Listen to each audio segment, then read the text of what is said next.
Hey everybody, Economic Ninja here. I want to do a story and I want to thank Cheryl for this link. And actually, this is a different link, but AP is obviously picking up this story. And so I believe this could turn into something a little bit bigger.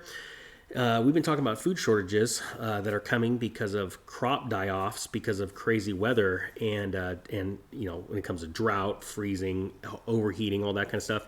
But a lot of people don't think about pet food. I don't think we've actually really seen this before. So this is out of Reuters. It's entitled "Pet Food Shortages Leave Owners on the Hunt for Kibble and Cat Treats."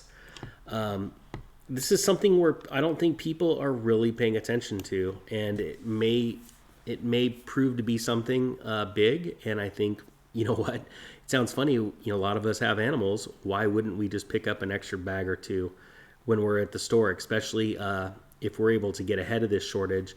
And there's stores that have sales going on that they don't understand what's going on either until it's too late and they call their supplier, and all of a sudden they find out that there's no food to buy. So it says North American pet owners are struggling to track down certain foods from major retailers like Amazon and Target and PetSmart as the sector grapples with increased demand and strains on the supply chain. Costs for pet food ingredients have climbed between 8 and 20% since the pandemic began. According to the U.S. industry group, the Pet Food Institute outpacing a 5.4% jump in consumer prices in the 12 months through June.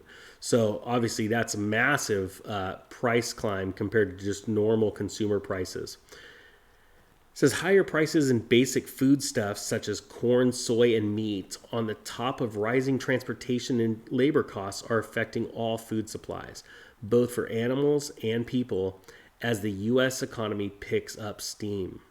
The pet supply chain isn't that different from the food supply chain, said Coy Noix, partner at OC&C Strategy Consultants. That is obviously been really stressed by COVID, whether it's the ingredients, raw materials, producing, or downtime at different facilities. Now, interesting, I want you to think about this. He is not quoting at all extreme weather that's causing crops to be dying like crazy in the month of July, because quite frankly, a lot of these people don't understand or don't realize it's happening.